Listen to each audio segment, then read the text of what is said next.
Ce droit est de l'émanation de qui? Est-ce que d'un groupe putschiste, d'une oligarchie ou d'un peuple? Je tiens vraiment à rendre hommage au Palou. Tout ce qui est solennellement, comme tous les amis qui m'ont précédé tout à l'heure. Je tiens vraiment à rendre hommage au Palou pour tout ce qu'il a fait pour ce pays et à ses animateurs. Cela dit, mon intervention va s'articuler autour de 5 points. Dans notre pays, il y a un grand débat sur la République. Et je pense que l'intervention du Premier ministre tout à l'heure l'a révélé. Il y a une grande controverse à propos de la République. C'est pour cette raison que je voudrais ici apporter ma contribution dans ce débat pour une clarification, ceci dans le besoin de la propreté des termes et des concepts. Parce que si on n'arrive pas à avoir la même lecture des concepts, mais tout débat est biaisé. Je vais d'abord commencer par poser l'état de la controverse. Après, j'aborderai la question de savoir ce qu'on entend par République. Ensuite, je parlerai des conditions de classification des républiques dans une république. J'aborderai ensuite la numérotation des républiques en droit comparé. Et je prendrai l'exemple, bien entendu, de la France, dont s'inspire effectivement la Constitution du 18 février 2006.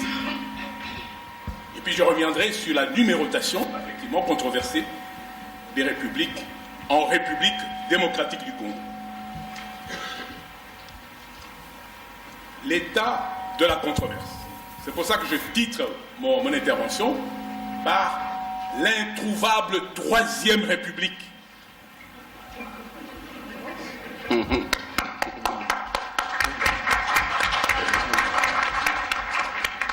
En effet, depuis la promulgation de la Constitution congolaise du 18 février 2006 et l'installation des institutions qui en émanent, l'actuel régime politique revêtu d'une légitimité électorale est communément appelé la Troisième République. Quid alors de la Deuxième République? Peut-on qualifier l'ancien régime zaïrois issu du coup d'État de 1965 de Deuxième République? Qu'est-ce qu'est la République? Quelles sont les conditions de numérotation des républiques dans une république? C'est à toutes ces questions que nous voudrions tenter de répondre, car l'usage confus et erroné de certains concepts est de nature à biaiser le débat politique, à favoriser la complaisance et à entretenir l'obscurantisme, au demeurant préjudiciable à l'émergence d'une véritable culture civique. À l'heure où notre pays s'engage dans un processus de normalisation démocratique, une effervescence lexicale bat son plein au sein du microcosme politique congolais, à telle enseigne que l'on ne s'offusque plus de l'absence de rigueur conceptuelle. Cependant, à notre humble avis, cet état de choses postule impérativement une certaine clarification, notamment dans l'usage d'un concept aussi fondamental qu'est la République, au moment où le peuple congolais, ayant cru aux élections, voit logiquement en elle l'ultime recours pour son salut. En jetant notre dévolu sur le concept de la République, nous voudrions, au premier abord, cerner la signification de la République. Et ensuite, nous examinerons la problématique de numérotation et de classification des républiques dans une République. Qu'est-ce qu'est la République? Du latin, c'est la res publica, la chose publique. Autrement dit, ce qui appartient à l'ensemble du peuple. C'est la consécration du bien commun ou de l'intérêt général. Elle est à la fois la revendication et l'expression de la volonté populaire. Intrinsèquement, la République fonde la légitimité ontologique d'un régime politique du fait qu'elle se pose comme principe de la souveraineté populaire.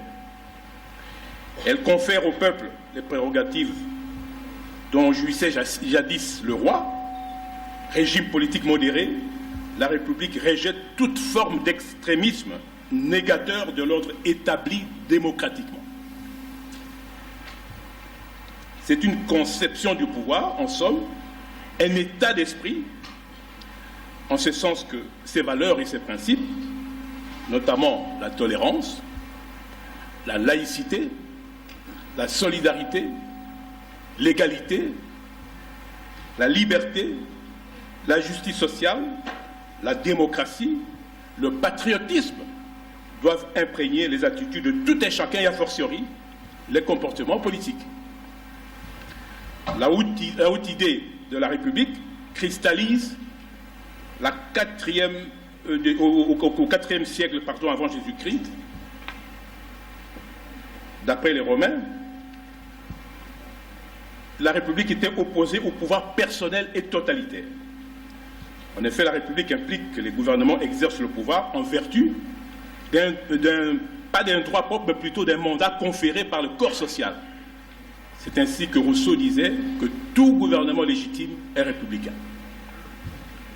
La République suppose l'extension d'un espace public formé de citoyens vertueux, se vouant exclusivement au seul bien public, méprisant ainsi la quête individuelle de leur bonheur privé, de même que la défense des cultures particularistes. Elle incarne une volonté héroïque de placer le bien commun au-dessus de ses intérêts personnels. Par ailleurs, la République désigne un système démocratique et un État de droit.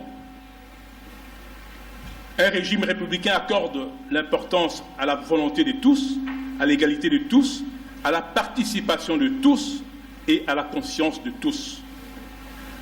Trouvant en elle le creuset de la solidarité, Hobbes, à l'époque, disait qu'il incombe à la République de pourvoir aux besoins des populations vulnérables au sein de la société. D'autres, comme Ruby, je tiens à vous montrer un peu le contenu même de ce concept, ce qui vous éclairera par la suite. Pour Ruby, la République est une marche vers plus de droits, de liberté, dont le moteur est le peuple. Habermas disait que la République est la forme ultime du régime politique indépassable de l'histoire. Pour Brissot, déjà en 1791, il entendait par République un gouvernement dont le pouvoir sont délégués et représentés, dont les pouvoirs sont effectifs dans et par le peuple, dont les pouvoirs sont temporaires et amovibles. Barny, 1870, la République, c'est le peuple se gouvernant lui-même au lieu de se laisser gouverner par un maître ou une caste. Et comme la République est associée étroitement au suffrage universel, il disait, le suffrage universel est donc la condition fondamentale de toute République digne de ce nom. La République est la chose du peuple, ou patrimoine du peuple, comme le souligne Fabre. C'est un État où le peuple est souverain. C'est la chose de tous, et c'est de la volonté de tous, ou du moins du plus grand nombre, que doivent démocratiquement la politique de la nation et le choix de ceux qui la définissent et la mettent en œuvre. Voilà, à titre exemplatif, ce que disaient certains grands auteurs de la République. Alors maintenant, quelles sont les conditions de classification des républiques dans une république? Emprunté à la doctrine française, la pratique consiste à numéroter des républiques dans une république. Cette pratique ne date pas d'aujourd'hui. Faute d'une analyse rigoureuse sur les principes qui sous-tendent cette pratique de numérotation des républiques, la classe politique congolaise, toutes tendances confondues, semble considérer un simple changement des présidents de la République comme critère déterminant de numérotation des républiques dans une république. Pour mieux appréhender cette problématique, il nous paraît plus judicieux d'examiner les deux acceptions du concept de république qui nous concernent ici. Dans la première acception, la république est considérée comme un substantif au regard de la dénomination de certains États tels que la République du Zaïre, la République populaire de Chine, la République du Togo. Mais prise dans cette acception générique, la République ne se confond ni avec la démocratie, ni avec un État de droit, moins encore avec le principe de la souveraineté populaire. La République désigne ici, quelle que soit la forme de gouvernement, un État dont la fonction de l'autorité suprême n'est ni héréditaire, ni viagère, à l'instar d'une monarchie. Dans sa seconde acception, en cas de classification ou de numérotation des républiques dans une république, ce concept se confond avec les principes de démocratie, de l'état de droit, de séparation de pouvoir. Nakati ya salon Congo mpo akozongela mpenza misala nya bosangisa ile bongo sikawa ijali mwana mboka honorable Cheo Kitundu nde akojwa bongo maloba mpo akolobela mandi matali ekolo Congo démocratique asila mpenza kotalisa biso na bolai bo yango soki ezali mpenza nini mbotikala na RTS 1 mpo akolanda mpenza na bolai misala nyemi kosalema awa na salon Congo Grand Hôtel Kinshasa. Impérativement par des principes démocratiques. En d'autres termes, un pouvoir légitime, issu des élections libres, démocratiques et transparentes, qui plus est, l'expression de la souveraineté populaire ne peut nullement être entravée par la violation des principes républicains. Que la ligne de démarcation entre deux républiques, classifiées ou numérotées, soit consacrée par un acte à la fois fondateur de la nouvelle République et ipso facto abrogatoire de la République précédente. Il s'agit naturellement d'une nouvelle constitution ou tout autre acte fondamental ayant valeur constitutionnelle. Par ailleurs, il importe de rappeler que la succession ou l'alternance au pouvoir des présidents de la République ne constitue nullement le critère déterminant le changement des républiques. C'est ainsi que l'on observe en France la succession d'au moins 5 présidents de la République dans le cadre de la 5e République instituée par la Constitution de 1958. La République, dans son acception générique, relevant d'une perspective historique, renvoie à l'État social, alors que la République numérotée renvoie au régime constitutionnel, à la nature du régime. C'est ainsi qu'en matière de révision constitutionnelle, dans les démocraties modernes, le constituant prend souvent la précaution d'introduire certaines dispositions constitutionnelles interdisant, et le débat est d'actualité chez nous, interdisant à tout détenteur du pouvoir constituant dérivé de modifier la forme républicaine du gouvernement ou de l'État. Il importe de relever que, d'un strict point de vue doctrinal, cette interdiction de modifier la forme républicaine va au-delà d'une simple distinction entre la monarchie et la République.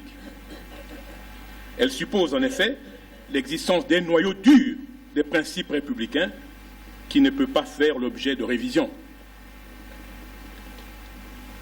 Donc maintenant, en droit comparé, prenons l'exemple de la France. Pour apprécier la pertinence de la contestation faite à l'assimilation de l'ancien régime zaïrois à la Deuxième République, nous voudrions jeter un bref regard sur la Constitution française, notamment la numérotation des républiques en France. En effet, la première République française a été proclamée en septembre 1792.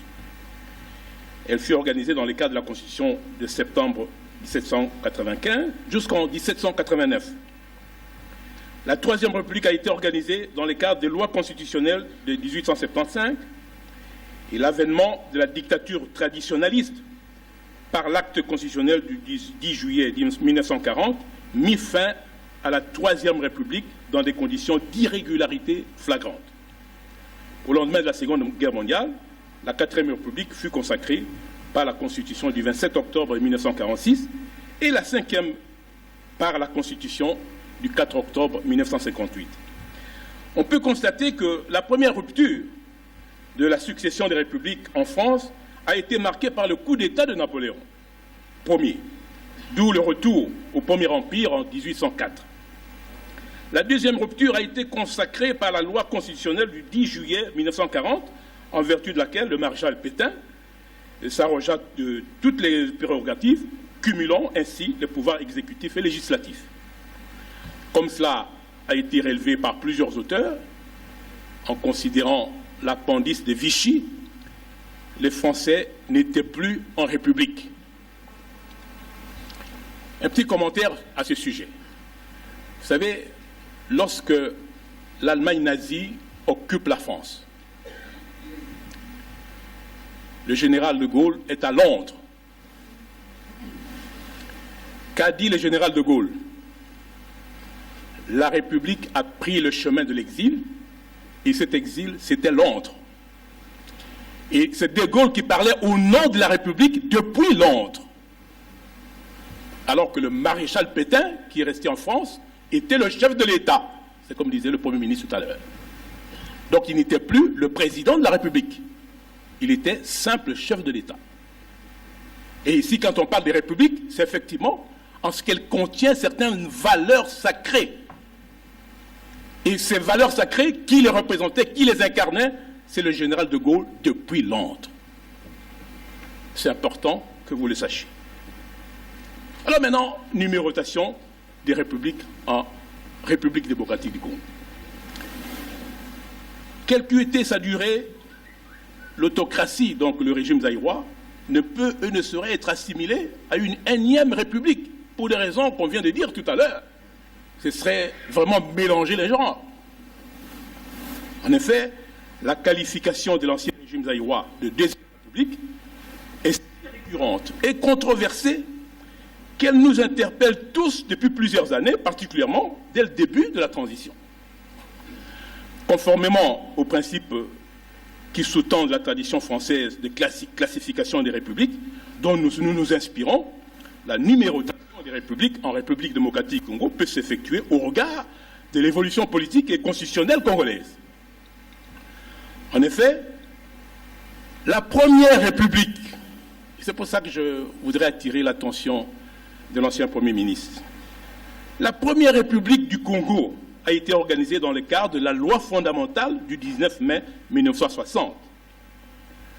Dotée d'un double pouvoir constituant et caractérisée par un parlementarisme orléaniste,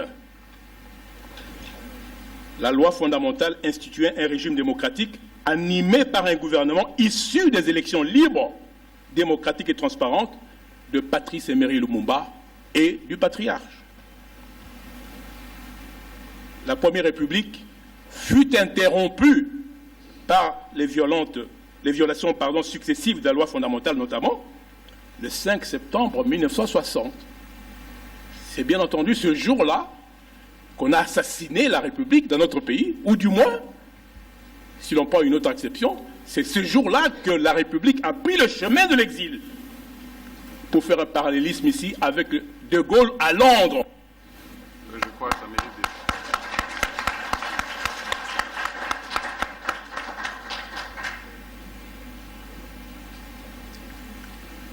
Le 5 septembre 60 marque donc la révocation illégale du Premier ministre Patrice Emery Lumumba, alors soutenu, comme il a été rappelé tout à l'heure, par une majorité parlementaire, et le premier coup d'État du 14 septembre 1960, suivi de l'installation du Collège des commissaires généraux.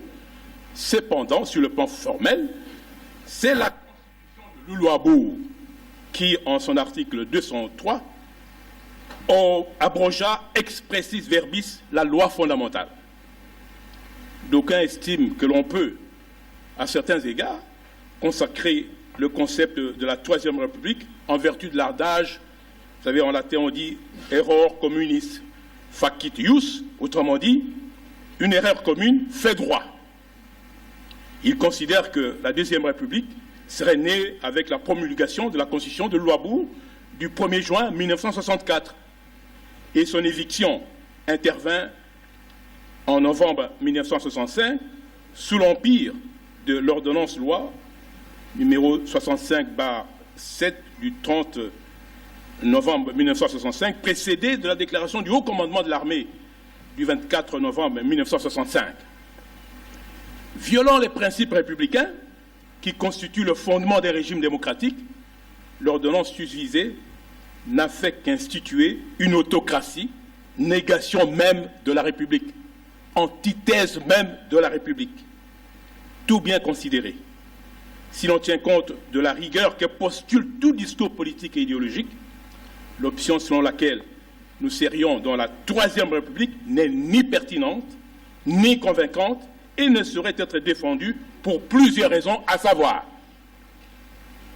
la pratique institutionnelle des années qui suivirent le renversement illégal du gouvernement de Patrice Lumumba n'était pas conforme aux principes républicains, notamment la suspension irrégulière le 23 septembre 1963 du Parlement dominé par les nationalistes lumumbistes, lesquels étaient insurgés contre l'illégalité de l'opération constituante relative à l'élaboration de la Constitution de Louabourg. Je crois que l'ancien Premier ministre l'a rappelé tout à l'heure. La répression menée contre les lumumbistes nationalistes suite à la création du CNL, Conseil national de libération, et partant l'exil à l'étranger auquel ils ont été contraints. La non-inclusivité des élections organisées en mars 1965, ainsi que l'ampleur des irrégularités dont elles ont été entachées. Par ailleurs, considéré comme appel de la liberté, l'espérance de la justice, selon De Gaulle, la République peut s'incarner dans un grand mouvement national et dans une lutte dont l'ultime finalité serait la réhabilitation de la souveraineté populaire et la restauration des principes fondateurs de la République. Ainsi, nonobstant son éviction consécutive à l'occupation de la France par l'Allemagne nazie en 1940 et subséquemment la parenthèse de Vichy, donc le gouvernement du maréchal Pétain, son âme, son idéal prirent le chemin de l'exil à travers Londres dans le cadre de la France libre. Donc le Congo libre était justement symbolisé, incarné, et parce que je suis ici dans un parti lumumiste, par le patriarche dont on a vu l'image tout à l'heure.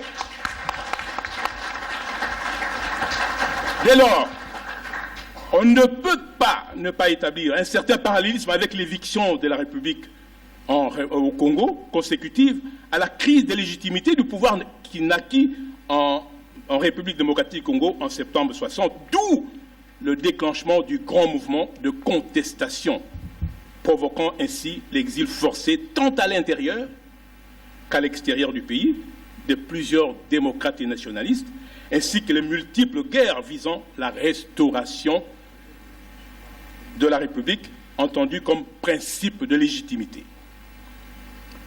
À cet égard, il nous semble plus pertinent, pour autant qu'on harmonise avec l'ancien Premier ministre à ce sujet, il nous semble plutôt pertinent de parler de la restauration de la République, ou à tout le moins, l'instauration de la Deuxième République. Et c'est là le problème. Si l'on est d'accord au fait que, même si la Constitution ou la loi fondamentale de 1960 ne faisait pas allusion à la République, et que cette Constitution ne faisait allusion qu'à l'État congolais et non pas à la République, moi, à partir du moment où, même si cette Constitution ne faisait pas état de la République et que les principes que contenait cette Constitution-là sont républicains, on est tenté de parler de la restauration de la République. Alors actuellement, avec la Constitution de 2006, on ne peut parler de la Troisième République pour des raisons que je viens d'évoquer tout à l'heure. Tout au plus, on aurait pu parler de la Deuxième République. Mais aujourd'hui, là, dans la conscience publique aujourd'hui, dans l'imaginaire public, si vous parlez de la Deuxième République, vous entendez l'ancien régime, c'est-à-dire la dictature zaïroise. Si bien qu'il devient aujourd'hui impropre, sinon inopportun, de parler de Deuxième République sans légitimer le régime que nous venons de combattre. C'est pour cette raison que nous préférons parler de la restauration de la République. Témoin oculaire, Conseil des ministres. Lorsque le projet de loi de la Constitution qui nous régit arrive au Conseil des ministres, le projet de loi était intitulé « Projet de la Constitution de la Troisième République ». C'était ça le projet, tel qu'il a été soumis au Conseil des ministres. Il a fallu l'intervention du président de la République pour rappeler les gens à l'ordre et qu'on engage un débat là-dessus. Et c'est grâce au président de la République que la dénomination de la Constitution a été modifiée. C'est pour ça qu'on a parlé de la Constitution de la République et non pas Constitution de la Troisième République. Au-delà donc de la controverse doctrinale, nous voudrions par cette réflexion susciter une prise de conscience collective quant à la nécessité impérieuse de nous imprégner des valeurs républicaines afin de promouvoir une culture politique digne d'une grande nation respectable, solidaire et résolument engagée sous la voie du progrès social. D'où l'hommage qu'il faut rendre à ceux qui ont pris l'initiative de ces assises. À ce jour, où d'aucuns voudraient se réfugier dans des communautarismes balkanisants, où le provincialisme économique risque de fragiliser les fondements de la solidarité nationale, où la généralisation de la corruption compromet inexorablement la conscience du bien commun et de l'intérêt général qui fonde la République, où les réseaux clientélistes risquent d'étouffer l'émergence de la démocratie, où le cadre institutionnel risque d'aiguiser les appétits irrédentistes, la restauration de la République doit résonner pour nous, Congolais, comme une interpellation. Mieux, un appel au sursaut collectif pour la défense des intérêts, des principes et des valeurs républicains, au nom desquels les pères de l'indépendance se sont battus jusqu'au sacrifice suprême pour Patrice Hermé Lumumba et d'autres compagnons, mais aussi pour le patriarche à qui on a imposé non seulement l'emprisonnement, mais aussi l'exil qui a duré extrêmement longtemps. Ainsi, le 4, le 16 et le 17 janvier, le 17 mai et le 30 juin, lorsque le peuple congolais s'est réuni et les drapeaux s'inclinent pour les commémorations, l'hommage que la patrie décerne à ceux qui l'ont héroïquement servi s'adresse aussi à la République. Vive la République, vive le Palou. Je vous remercie. Je voudrais solennellement, comme tous les amis qui m'ont précédé tout à l'heure, adresser toutes mes félicitations à notre direction politique et au patriarche quant à l'idée géniale consistant à organiser le présent atelier. Je pense avoir correspondu à un moment avec mon ami Jean-Claude lors du cinquantenaire à Bouma. J'ai vu des images que Kassongo nous a forwardées. C'était des choses extraordinaires qui n'ont pas l'habitude d'exister au Congo. Mais pour une fois que cela s'est produit, je crois que nous avons toutes les raisons du monde, honnêtement, d'adresser nos félicitations aux organisateurs et à la direction politique du parti.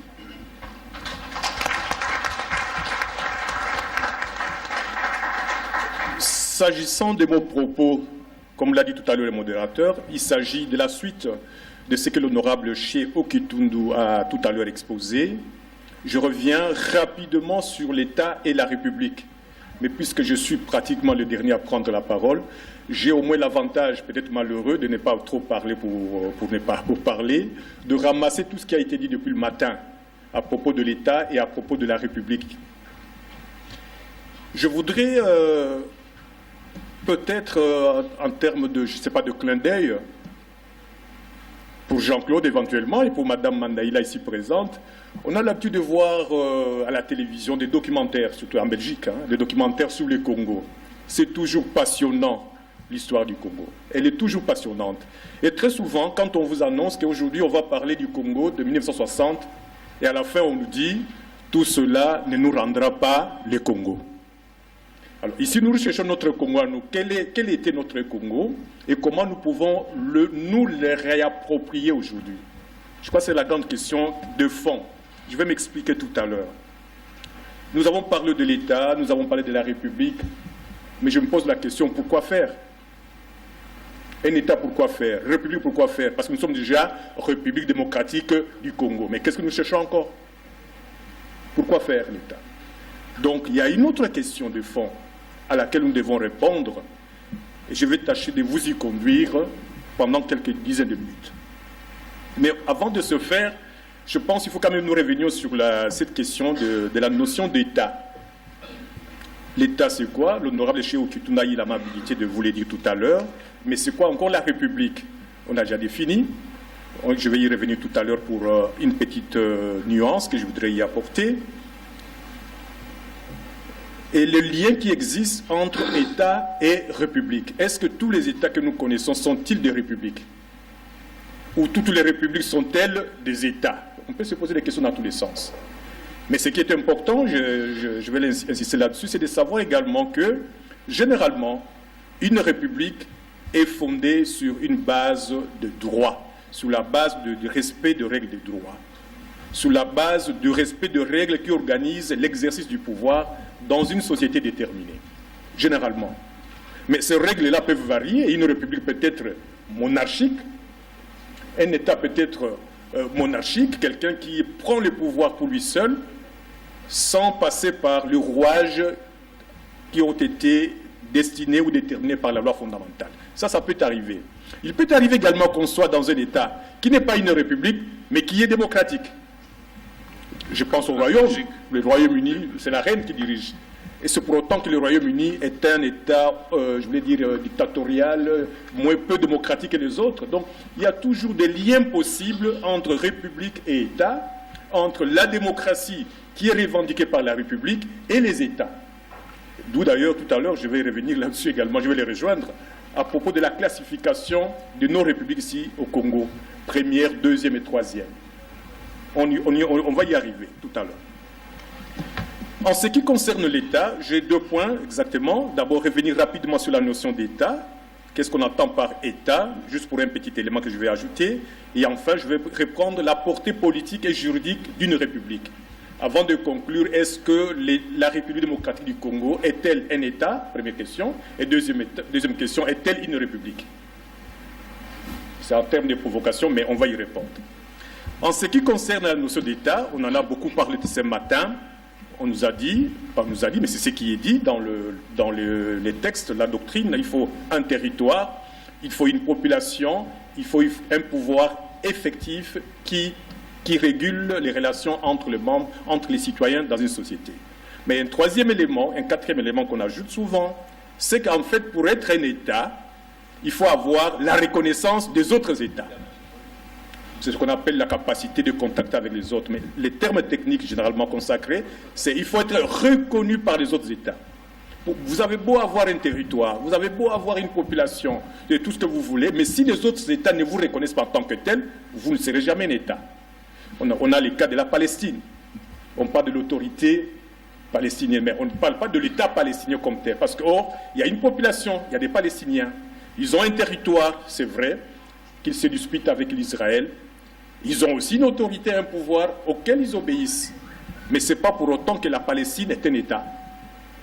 On peut remonter à 49, avec l'État d'Israël, qui n'existait pas, qui n'avait pas on a dû créer un État. Il y a un monsieur qui demandait comment il n'y a pas d'État, comment on va refonder. Mais on a dû créer un État comme ça parce qu'il fallait trouver une place pour les Israéliens. Donc ça, c'est des choses qu'on ne peut pas oublier. Troisième chose, par rapport au gouvernement, par rapport au pouvoir, dans un État, il faut absolument qu'il y ait une autorité qui régule les rapports sociaux. Cette autorité doit avoir un pouvoir effectif. Nous avons connu des rébellions dans le pays quadrillé, mais ce n'est pas pour autant que les chefs rebelles qui étaient à l'est, au centre, étaient des chefs d'État ici au Congo. Non, on reconnaissait que l'autorité de Kinshasa, même si le pays était fragilisé, était coupé en morceaux. Donc, c'est l'effectivité du pouvoir qui intéresse la communauté ou les autres États. L'effectivité du pouvoir ne s'entend pas forcément prendre le pouvoir par les armes ou je ne sais pas comment et l'exercer envers et contre tout. L'effectivité du pouvoir s'entend comme vous avez la charge et la responsabilité de la chose publique. Quand on dit chose publique, tout à l'heure l'honorable Chigoki nous l'a dit, c'est la res publica. Mais c'est quoi ça la chose publique? C'est là que nous retombons dans la République. Dans la République, le pouvoir, l'exercice du pouvoir doit répondre à l'intérêt général. C'est justement l'opposition qu'on fait avec les monarchies. J'ai une invitation, c'est une parenthèse, je dois assister le mardi sous la décentralisation et les ressources hydrauliques à l'ambassade de Belgique au centre Wallonie-Bruxelles. Qui m'invite, c'est l'ambassadeur du roi des Belges. Et non pas l'ambassadeur du royaume de Belgique. Parce que l'ambassadeur, il représente ici le roi. C'est une monarchie. Ah, c'est ça la différence. Le mot ont tous les sens. Dans un royaume, c'est la monarchie. Le pouvoir est personnel, c'est de père en fils. Vous succédez à votre père jusqu'à ce que toute la génération disparaisse, si c'est possible. Mais dans une république, le pouvoir est une chose à la portée de tous si vous remplissez les conditions légales pour y accéder. Et donc, dans un État, le pouvoir doit être en mesure de gérer la chose publique, c'est-à-dire l'intérêt commun. Et ce n'est pas pour rien qu'on parle de pouvoir public. Le mot n'est pas innocent, ce n'est pas un pouvoir personnel, ça nous sommes dans la monarchie. Mais dans une république, le pouvoir est public. Tout le monde peut y accéder du moment où on remplit toutes les conditions. Et quand vous y accédez, vous ne réalisez votre compétence, votre qualité que si vous le faites dans l'intérêt du public, dans l'intérêt général. Et donc, lorsqu'on parle de l'État, il y a quelque part la question des attributs qu'on reconnaît à l'État. Un État n'est pas là pour tuer sa population, un État n'est pas là pour détruire l'environnement et ce que je sais, mais l'État est là pour l'intérêt général. C'est ainsi que d'ailleurs, dans une autre fonction qu'on reconnaît à l'État, par rapport aux autres États, c'est la souveraineté internationale. Quand vous devez gérer les intérêts de votre population, dans cette gestion, vous n'avez des leçons de recevoir de personne.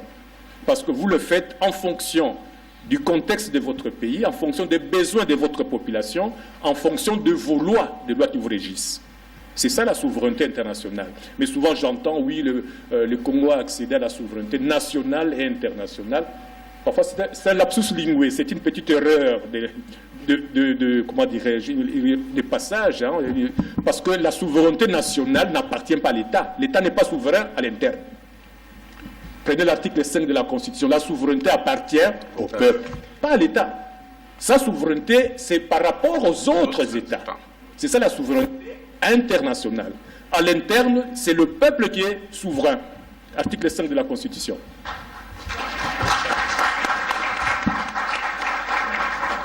Et puisque vous applaudissez, c'est ce que nous faisons au Palou. On dit que ce qui a le pouvoir, c'est le peuple. Non, voilà. C'est le peuple qui a le pouvoir, c'est lui qui nous met au pouvoir, c'est lui qui nous déboulonne. Voilà.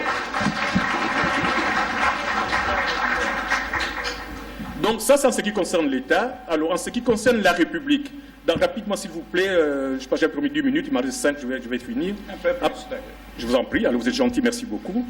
En ce qui concerne l'État, tout à l'heure on a parlé des origines de l'État congolais, de la nation congolaise et tout cela.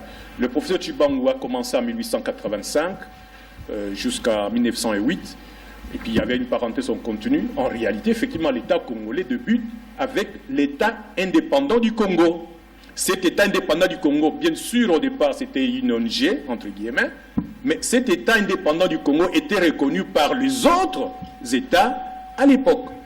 Et pourquoi nous disons cela? Vous allez aller voir nos lois, vous réalisez les lois sur la nationalité. La première loi de nationalité date du 12 décembre 1892, c'est sous Léopold II. Qui est congolais, c'est lui qui habitait, dont les parents, on a dû changer la loi, hein, dont les parents ont habité l'État indépendant du Congo dans ses frontières. Donc, de 1885 à 1908, nous étions, enfin, nos arrière-grands-parents étaient des Congolais.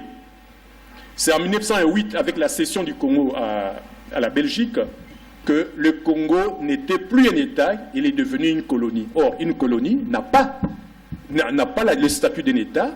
Vous êtes sous tutelle, vous ne pouvez pas y parler, vous n'êtes pas souverain. La souveraineté, c'est lui qui vous gère. À l'espèce, c'est la Belgique. Donc, de 1908 à 1960, on n'était plus un État. En 60, avec l'indépendance, avec la loi fondamentale, le Congo renaît de ses cendres. On met la parenthèse sur la période de la colonisation. On redevient congolais. Et d'ailleurs, je prends Jean-Claude et Madame Mandeila à témoin. Il m'arrive, je suis avocat, j'ai plaidé plein de dossiers de Congolais qui sont nés pendant la colonisation pour qu'ils deviennent Belges. Parce qu'à cette stade-là, nous étions des sujets du roi de Belge. Donc des Belges de statut colonial.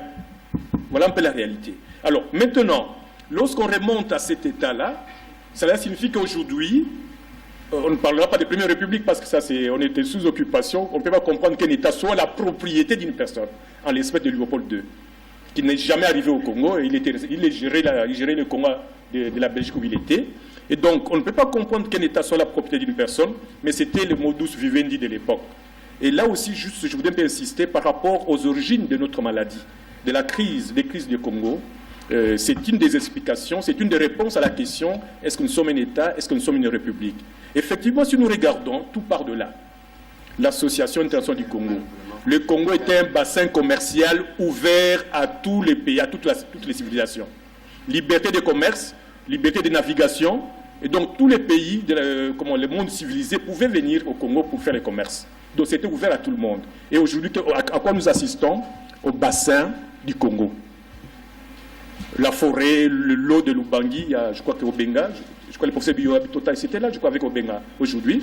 L'eau du Congo de Lubangi, c'est l'enjeu aujourd'hui. Donc le bassin du Congo doit pouvoir servir au monde entier, y compris son eau, sa forêt. Et donc nous continuons dans les mêmes schémas. Si les mêmes effets, les mêmes causes produisent les mêmes effets, et donc attendons-nous d'avoir toujours les mêmes effets si on n'a pas corrigé les causes. Et donc le statut international, entre guillemets, du Congo, nous pousse à cela. On a parlé de la loi américaine, du gouvernement américain. Il y a aussi une autre loi qui a été prise, la loi Dodd-Frank. Pour les miniers, ils le savent, la loi qui punit les minerais de sang. Mais comment un pays comme les États-Unis d'Amérique peut-il prendre de lois, un pays peut-il prendre des lois sur un territoire, un État souverain? Comment vous comprenez ça, s'il vous plaît? Les Américains disent non, les minéraux sont des minerais de sang. C'est eux qui décident. Et le Congo, nous sommes là, regarde. Donc voilà, c'est ça la situation dans laquelle nous vivons. Alors, qu'est-ce qu'on doit faire? Je répondrai à la fin. Il y a des choses à faire, effectivement. Quand on dit la responsabilité des dirigeants que nous sommes, ou des citoyens que nous sommes. Mais lorsque vous mangez avec un diable, il faut avoir des mains longues aussi. Hein? Eh bien, si vous avez une main courte, vous ne mangerez pas assez. Mais si eux, ils viennent avec leurs missiles, ils arment les chars là-bas et tout ça, et vous dites, non, moi, avec mes flèches, je vais résister. Alors, voilà. Là, le combat est déjà perdu à l'avance. Prenez donc l'allure et la mesure du jeu. Enfin, j'y vais y arriver vers la fin. Je continue, parce que bientôt je vais finir. Donc, voilà ce qui concerne l'État congolais et son historique, sa naissance. En ce qui concerne la République, l'honorable Cheo Kitundu l'a déjà bien défini, mais je voudrais reprendre simplement les implications. Quand on est dans une république, généralement, on est soumis au principe du droit. On doit être dans un état de droit parce que le pouvoir, comme les pouvoirs sont publics, c'est le pouvoir est au peuple. La représentation politique doit être prévue. Le contrôle du pouvoir et les limitations de l'exercice du pouvoir doivent être également prévues. La conquête politique, je voulais dire pacifique, du pouvoir également, par les partis politiques. L'alternance. Et alors, justement, qu'on réalise qu'on est dans un état qu'on appelle état de droit. Je n'ai pas pu suivre, je ne sais pas si c'est l'honorable Makiashi ou le professeur Chibangu, qu'il y ait l'état moderne, tout état moderne est un état de droit. Je pense que c'est vite fait ça. Ce n'est pas parce qu'on est un État moderne aujourd'hui, au XXe siècle, au XXIe, qu'on est un État de droit. Non, l'État de droit, c'est la soumission des gouvernants et des citoyens au droit, au principe, à commencer par la Constitution, pour ne pas décevoir l'honorable Makiachi, à commencer par là. Et donc, la soumission au droit, la primauté du droit dans tout ce qu'on doit faire. C'est ça l'État de droit. Et quand cela est respecté, je crois que les choses doivent aller d'elles-mêmes, en principe. Alors, lorsqu'on parle donc de la République, si cela n'est pas respecté, donc on tombe justement dans les travers et on n'est plus dans un État de droit. On tombe dans un autre système, ça peut être l'anarchie, l'absence de chef, ça peut être les chaos ou la crise. Alors, en ce qui concerne la troisième question, c'est là où je voudrais arriver et finir. Lorsque nous parlions tout à l'heure de l'État de la République, je vous ai fait voir qu'il y a toujours des liens possibles et parfois nécessaires entre l'État et la République. Mais il arrive que certains États ne soient pas de république. Ça peut être des royaumes. Le roi de Belge est chef de l'État, dans un royaume, mais il y a un Premier ministre qui gère. Cela signifie quoi? Qu'est-ce que ça peut nous inspirer en termes justement de pré-réponse? C'est qu'en fait, lorsque les choses marchent selon le principe établi, généralement, il y a moins de problèmes. Il est arrivé en Belgique, ils ont fait plus de 400 combien de jours sans gouvernement. Mais les pays n'étaient pas pour autant par terre. Ça fonctionnait. Parce qu'on sait que chaque fonctionnaire, chaque monsieur, sait ce qu'il doit faire dans une situation déterminée. Les pays n'étaient pas bloqués. À supposer que nous soyons au Burkina Faso, qu'il n'y ait pas président, qu'il n'y ait pas de président ou de premier ministre pendant presque une année. Vous allez voir ce qui va arriver là-bas. C'est-à-dire qu'il n'y a pas de respect de règles établies.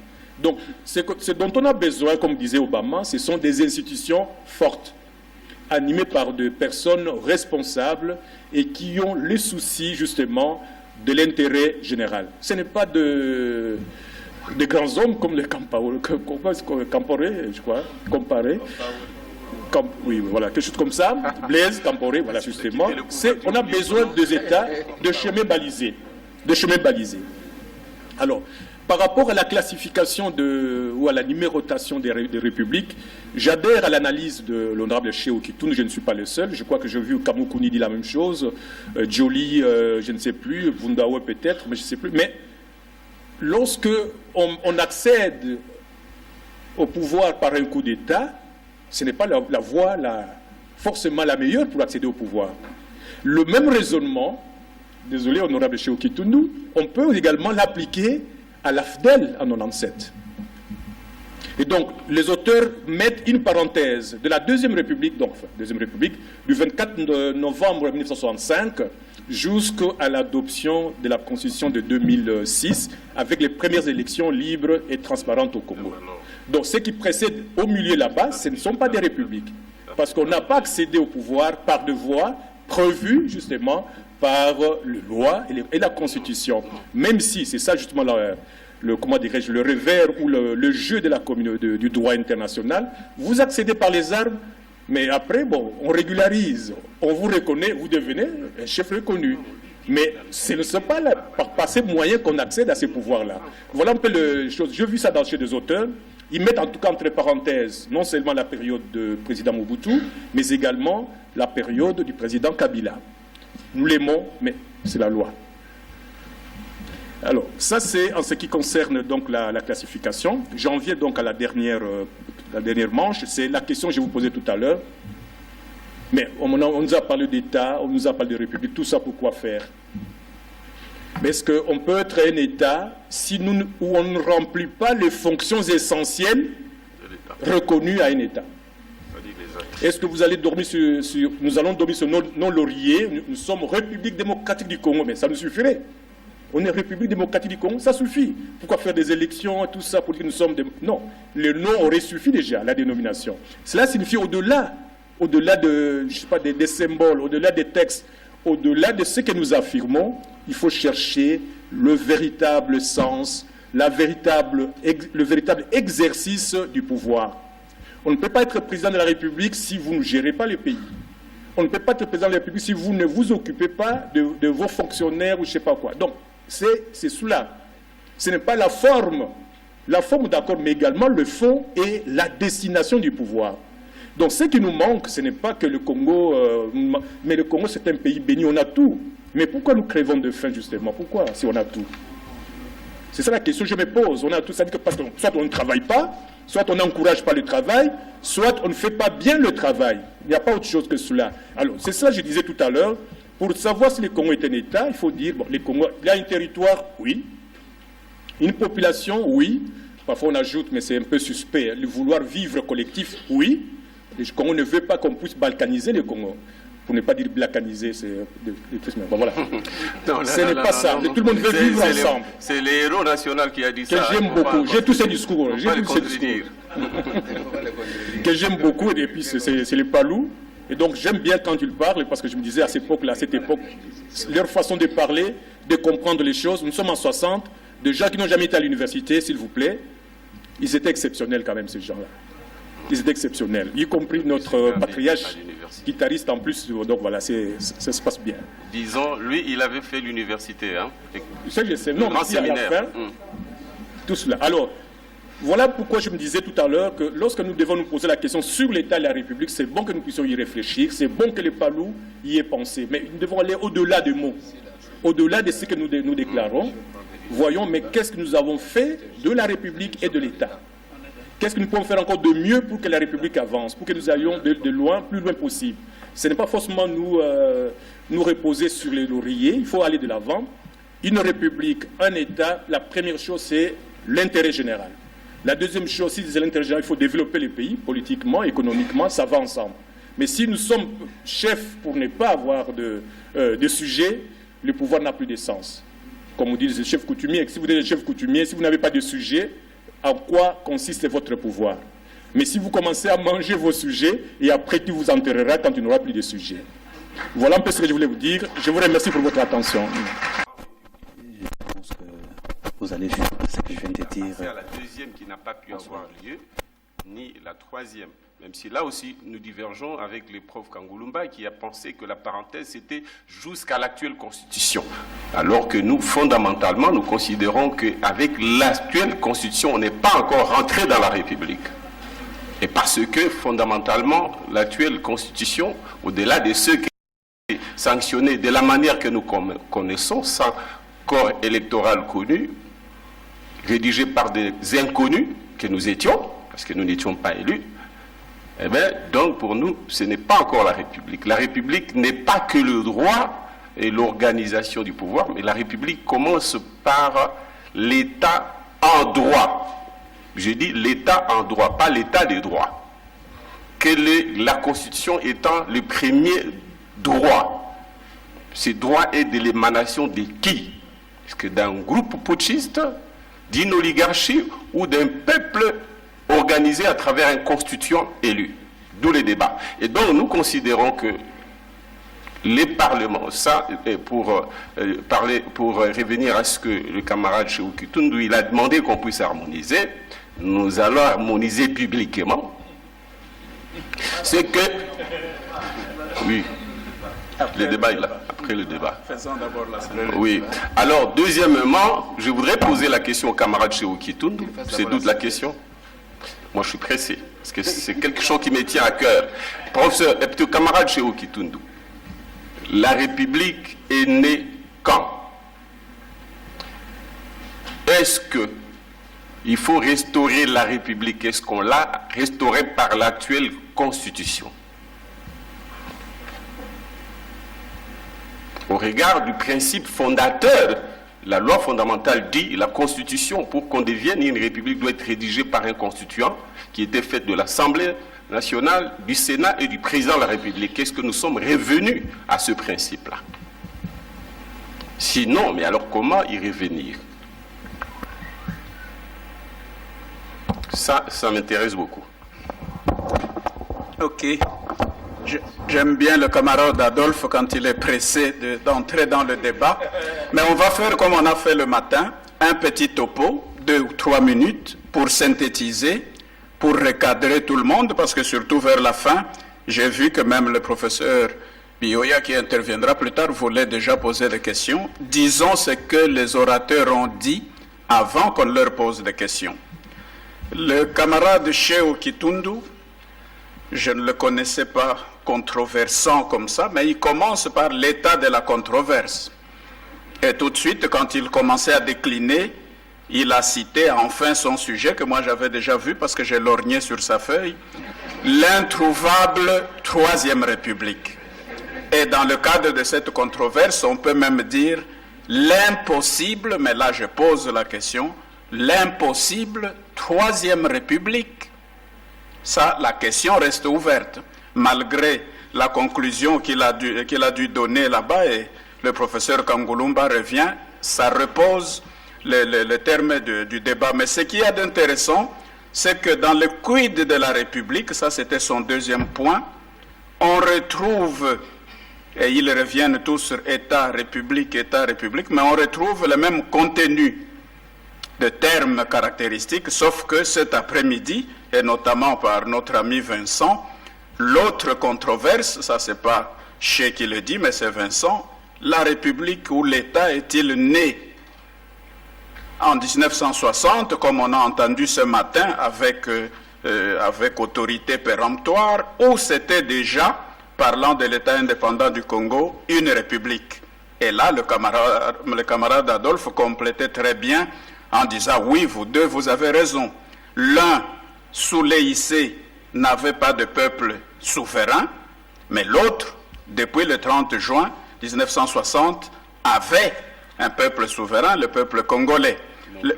Les conditions de classification. Ici, l'orateur est parti entre la conditionnalité, mais plus la numérotation, en prenant l'exemple français. Mais ce que l'on peut retenir, c'est qu'il nous dit, en posant, avant de parler de la numérotation, il faut un acte fondateur ou un acte abrogatoire pour qu'on passe d'une république à une autre. Et là, j'ai aimé sa façon de conclure. Ce n'est pas parce qu'on aura retouché, ce n'est pas parce qu'on aura tripatouillé en rafistolant quelques constitutions que l'on doit forcément passer d'une république à une autre. Bon, l'exemple des républiques françaises,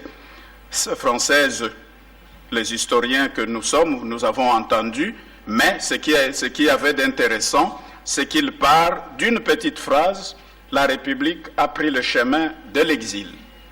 Et il l'applique au cas congolais pour savoir finalement, mais ça c'est moi qui interprète, on aura changé d'étape, on aura renvoyé tel dictateur, on aura reconstitué des institutions. Est-ce que pour autant on avait changé de république? À ce que je sache, il n'a pas répondu forcément à cette question parce qu'il plaide pour la restauration ou l'instauration. Et là, le débat est forcément intéressant. Doit-on restaurer, comme on demandait le matin, doit-on refonder une république qui n'existe pas?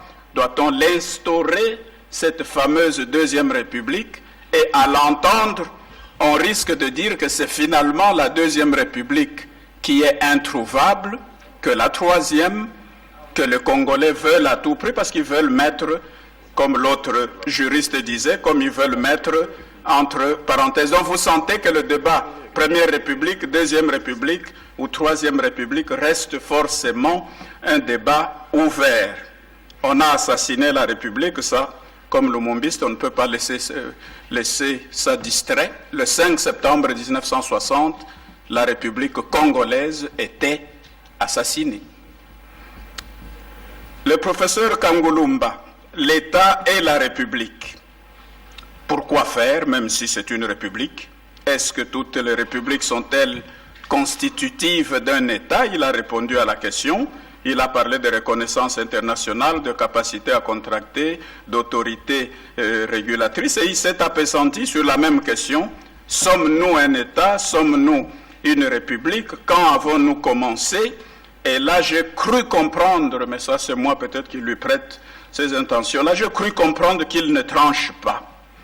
Jusqu'à la fin, c'est question de souveraineté, question de constituer une république, mais la constituerons-nous jamais ou l'avons-nous déjà constituée? Donc voilà le terme de débat émis par les deux intervenants. Alors maintenant, nous en appelons,